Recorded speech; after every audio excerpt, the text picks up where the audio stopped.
Ada adab, ada akhlak, itu beda. Awas, hati-hati, ada yang salah paham tentang akhlak. Nggak bisa bedakan apa akhlak, apa adab, itu lain. Kalau adab itu nilai kemuliaan yang didapatkan lewat proses pendidikan, belajar, kemudian membentuk peradaban. Karena itu saat syarat untuk mendapatkan adab dan peradaban, itu syaratnya bukan iman, syaratnya belajar. Makanya di Mesir ada peradaban dulu, peradaban Mesir, peradaban Mesopotamia, ya, peradaban Yunani. Apakah saat itu beriman semua? Belum tentu. Kalau dia mau belajar, dia bisa mendapatkan adab dan bisa membangun peradaban. Makanya banyak orang beradab di Jepang, banyak. Disiplin, ngantri betul, Pak.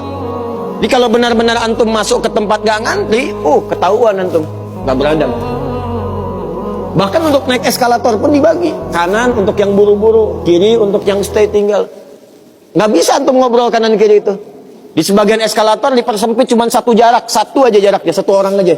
Ya, itu adab, disiplin ada. Selandia Baru bagus-bagus, disiplin, ya, jujur. Saya kemarin ke Jepang, di Tokyo, itu mau lewat zebra cross, mau nyebrang. Terus saya lihat teman-teman, ada emas betulan, bukan Mas Yono, Mas Arif, emas betulan, anting gitu ya, anting emas, disimpan di satu tempat di pinggir jalan, ya, di dekat portal itu. Saya tanya ini kenapa nggak ada yang ngambil? Saya tahu sebetulnya karena tiap tahun kita kunjungan ke sana, ke masjid kita di sana. Katanya, Masya Allah Ustaz, di sini kalau ada barang apapun ditemukan di jalan, tidak ada yang berani ngambil. Kalau dia di jalan tempat orang lewat, akan dipindahkan ke pinggir, ya, supaya tidak rusak, tidak terkena injakan orang dan sebagainya, dan mudah orang menemukannya. Jadi kalau dia nyusur kemana, cari ke pinggirnya. Ya, kalau kemungkinan dia bisa nyampaikan, dia cari petugas kepolisian terdekat, dia sampaikan supaya dicarikan siapa pemiliknya. Kalau bisa diantarkan. Itu adab namanya. Adab. Jadi kalau Anda ingin mendapatkan adab, ya, ukurannya tidak hanya negeri muslim, non-muslim pun bisa mendapatkan itu. Tapi akhlak beda. Akhlak itu nilai kemuliaan yang dihasilkan dari proses ibadah kepada Allah Subhanahu wa ta'ala. Makanya ada orang beradab tapi belum tentu berakhlak.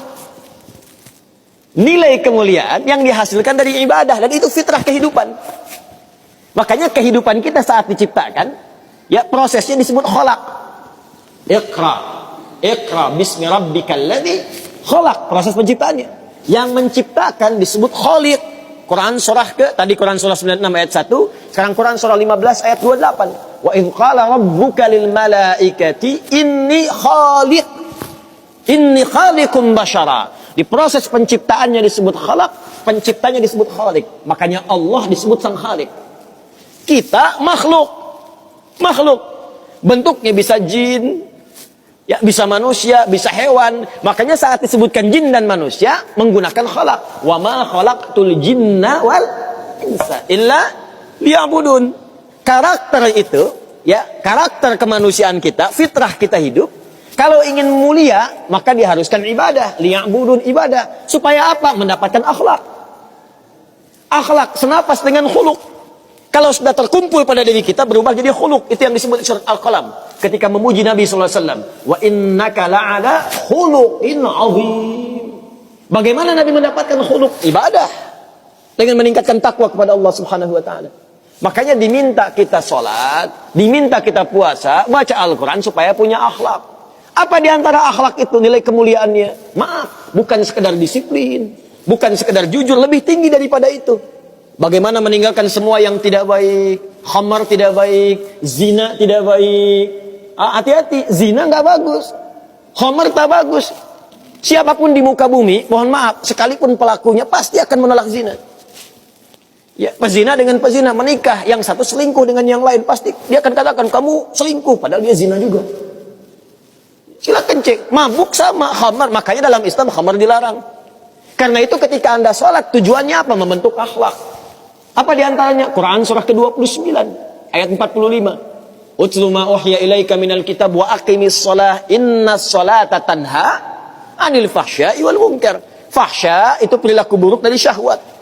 Ya, pornografi, porno aksi, zina, LGBT, transgender, macam-macam itu fahsya. Mungkar, keburukan yang diingkari oleh hati, sumbernya nafsu perut dan akal. Membunuh, merampok, korupsi, ya, berdusta, kolusi, macam-macam mungkar. Ini sifatnya akhlak. Makanya, mohon maaf kalau Anda katakan orang Jepang berakhlak, orang Selandia Baru berakhlak, itu Anda kurang pengetahuan. Beradab betul, berakhlak belum tentu.